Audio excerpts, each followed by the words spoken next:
नमस्कार, मैं हूं संजय शर्मा। आप देख रहे हैं 4 PM न्यूज नेटवर्क। राज्यसभा में पिछले दिनों बहुत हंगामा हुआ। आप सबने देखा, मैंने भी देखा।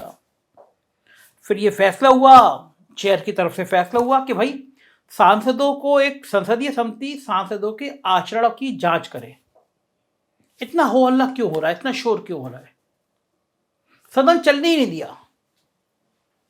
अब मैं उस विषय में बिल्कुल नहीं जाऊंगा कि जब भारतीय जनता पार्टी विपक्ष में थी तो भारतीय जनता पार्टी भी इतना हल्ला करती थी, भारतीय जनता पार्टी भी सदन नहीं चलने देती थी, भारतीय जनता पार्टी भी इसी तरह हंगामा करती थी। मैं इन सब बातों में नहीं जाऊंगा। मेरा मानना यह है कि सदन चलना चाहिए, मुद्दे उठाना आपका काम है, लेकिन हाउस चलना चाहिए। लेकिन मैं आज बात इस संदर्भ में कर रहा हूं। पहला नाम जो आया वो संजय सिंह का आया, आम आदमी पार्टी के सांसद संजय सिंह का आया। और मैं पिछले 2 सालों से संजय सिंह के राज्यसभा पे उनकी एक्टिविटी पे बहुत करीब से निगाह रखा हूं, किसान आंदोलन के टाइम से निगाह रखा हूं। प्रधानमंत्री की आंखों में आंखें डालकर उनके ऊपर आरोप लगाने का कलेजा मैंने किसी में देखा तो संजय सिंह में देखा। जो प्रधानमंत्री इतने रुतबे के, इतने बहादुर, इतने दमदार की उनकी पार्टी के नितिन गडकरी से लेकर राजनाथ सिंह तक की हवा खराब होती है, कोई बोल ना पाता हो, उन प्रधानमंत्री के सामने हाउस में बैठ के संजय सिंह आरोपों की छड़ी लगा देते हैं। तो यह आम आदमी पार्टी में ये ताकत आती कहां से है?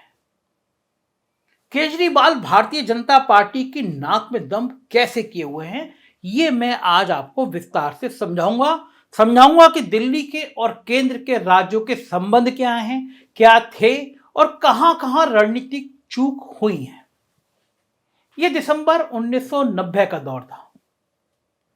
प्रधानमंत्री चंद्रशेखर दिल्ली के एक सरकारी कार्यक्रम में बोल रहे थे। इस कार्यक्रम में चंद्रशेखर ने ऐलान किया कि देश के किसी भी इलाके की जनसंख्या यदि 50 लाख या उससे ऊपर है तो उसे अपनी सरकार चुनने का पूरा हक है। उस विशाल आबादी को खुद मुख्तियारी के हक से वंचित नहीं किया जा सकता, ये चंद्रशेखर जी ने कहा। स्पष्ट तौर पर वो राष्ट्रीय राजधानी क्षेत्र दिल्ली के लिए एक विधानसभा प्लान करने की ओर इशारा कर रहे थे। लेकिन अफसोस, चंद्रशेखर की खुद की सरकार कुछ महीनों बाद चली गई। फिर पीवी नरसिंह राव का दौर आया। तारीख थी 21 दिसंबर 1991। इसी दिन राव सरकार ने संविधान का 69वां संशोधन विधेयक संसद से पारित कराया। इस संशोधन के तहत दिल्ली के लिए एक सीमित अधिकारों वाली विधानसभा की व्यवस्था की गई।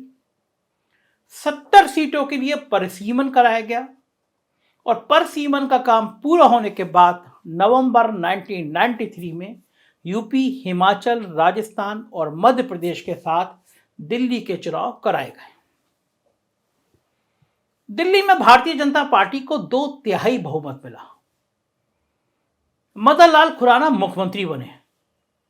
मगर यह नौबत कभी नहीं आई कि केंद्र और राजधानी में अलग अलग पार्टियों की सरकारें होने के बावजूद उनके बीच में कोई बड़ा विवाद हुआ हो। उस दौर में जब दिल्ली में भारतीय जनता पार्टी की सरकार थी, जबकि केंद्र में कांग्रेस और बाद में संयुक्त मोर्चा की सरकार थी, तब भी दिल्ली में कई बड़ी घटनाएं हुई। आपको याद होगा नैना साहनी तंदूर कांड, प्रियदर्शनी मट्टू कांड, जेसिका लाल कांड, इस तरह की कई बड़ी घटनाएं जिससे पूरा देश हिल गया था। लेकिन कभी भी केंद्र और दिल्ली सरकार के बीच आज जैसे टकराव की नौबत नहीं आई। कभी कोई ऐसा लेफ्टिनेंट गवर्नर नहीं आया जो मदन लाल खुराना या साहब सिंह वर्मा जैसे भाजपाई मुख्यमंत्रियों के काम में अड़ंगा डालता हो। नवंबर 1995 में तो पीवी नरसिंह राव की सरकार ने दिल्ली मेट्रो रेल कॉरपोरेशन की स्थापना भी कर दी। तब राव साहब ने कभी नहीं कहा कि दिल्ली में जब डबल इंजन यानी केंद्र और राज्य दोनों जगह कांग्रेस की सरकार होगी तभी हम मेट्रो देंगे। बाद में जब केंद्र में अटल बिहारी वाजपेयी के नेतृत्व में भारतीय जनता पार्टी की सरकार आ गई, तब भी दिल्ली में मामला उलट गया। देखिए, तब दिल्ली का वोटर बहुत समझदार हुआ करता था। जिसको केंद्र में मौका मिलता था उसके ठीक उलट पार्टी को दिल्ली में मौका देता था। अटल जी के आने के कुछ ही महीनों बाद दिल्ली के वोटर ने कांग्रेस की शीला दीक्षित को मौका दे दिया। तकरीबन 6 साल तक अटल जी और शीला दीक्षित का दौर चला, मगर आश्चर्य की बात यह कि तब भी कोई टकराव नहीं हुआ।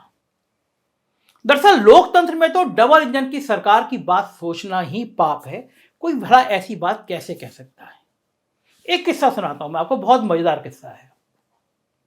आप कभी दिल्ली गए होंगे, दिल्ली घूमे होंगे तो आपने देखा होगा दिल्ली में एम्स के ठीक सामने सफदरजंग अस्पताल है। दिल्ली की शीला दीक्षित सरकार की मांग थी कि एक सफदरजंग हॉस्पिटल में भी एक मेडिकल कॉलेज होना चाहिए, शुरू होना चाहिए। अटल सरकार ने इस मांग को खुशी खुशी मान भी लिया।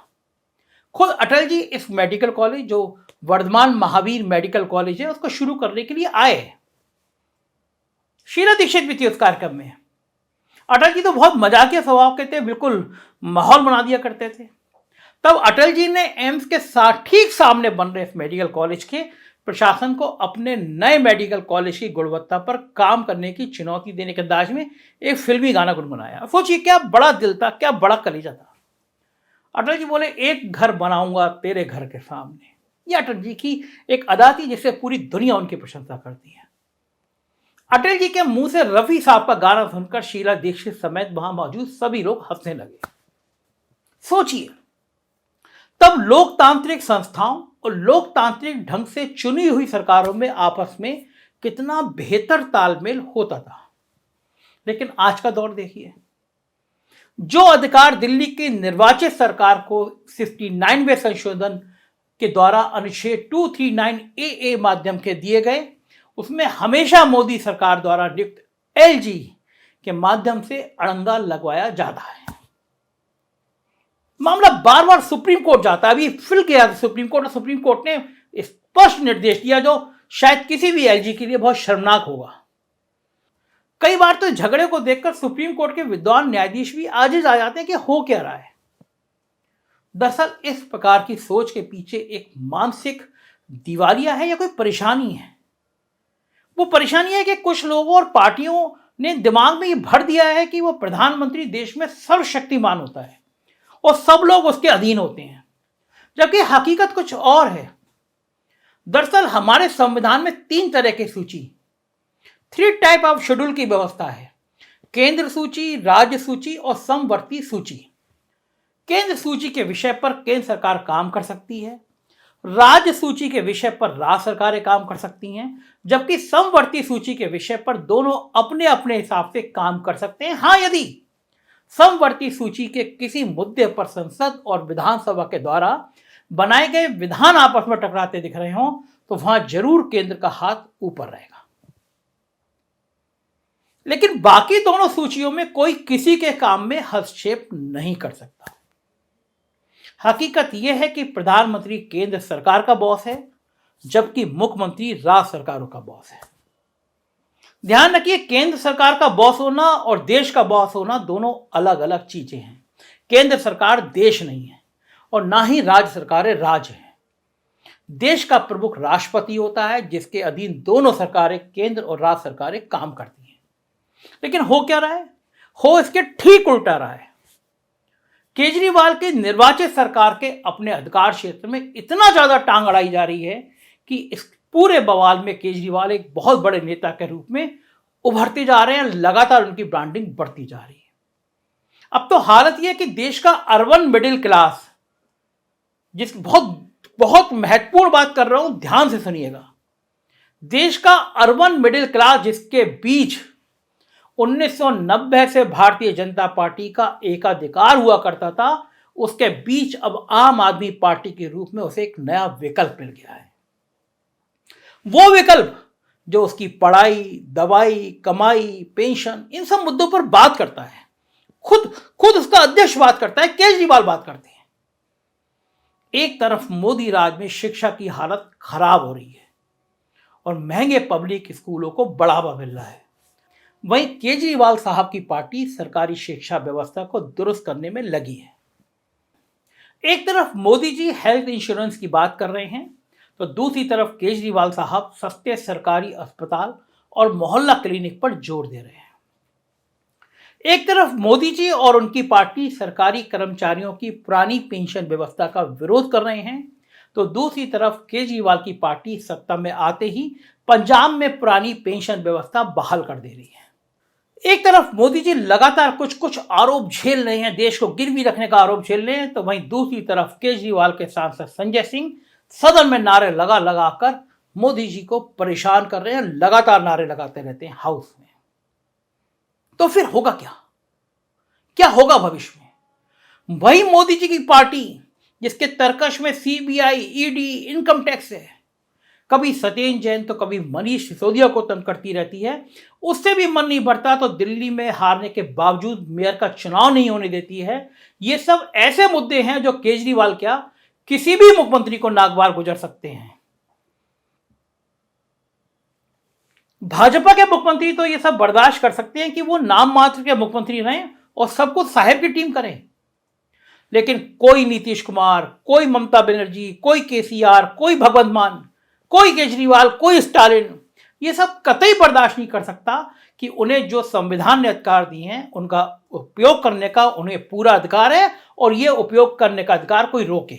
और यही बात अब जनता को समझ में आने लगी है कि देश एक अघोषित अधिनायकवाद की तरफ जाता दिख रहा है। अब चूंकि इस अधिनायकवाद के खिलाफ सबसे वोकल, सबसे मुखर अरविंद केजरीवाल हैं, तो स्वाभाविक है कि उनकी ब्रांडिंग ज्यादा तेजी से हो रही है। और चूंकि मोदी जी को अपने सिवा किसी की भी ब्रांडिंग पसंद नहीं है, इसलिए उनको केजरीवाल की चुनौती ज्यादा बड़ी लग रही है। केजरीवाल की समस्या यह है कि उनकी पार्टी के पास दिल्ली और पंजाब के बाहर राजनीतिक लोग नहीं है। साथ ही केजरीवाल दिल्ली जैसे आधे अधूरे राज्य के मुख्यमंत्री पद, जो उनके राजनीतिक कद के हिसाब से बहुत छोटा है, उसके मुंह में फंसे हुए हैं। अन्यथा आज भी ऐसा मानने वालों की कमी नहीं है कि यही केजरीवाल इन सब दायरे से बाहर निकल जाए और एक देशव्यापी दौरा करके पार्टी को मजबूत बनाए, तो यकीनन उनमें एक विश्वनाथ प्रताप सिंह है, जिन्होंने 415 सीटों वाली राजीव गांधी की सरकार को उखाड़ दिया था। उनके अंदर एक है जो लोग कहते हैं वो उभर कर सामने आ सकता है।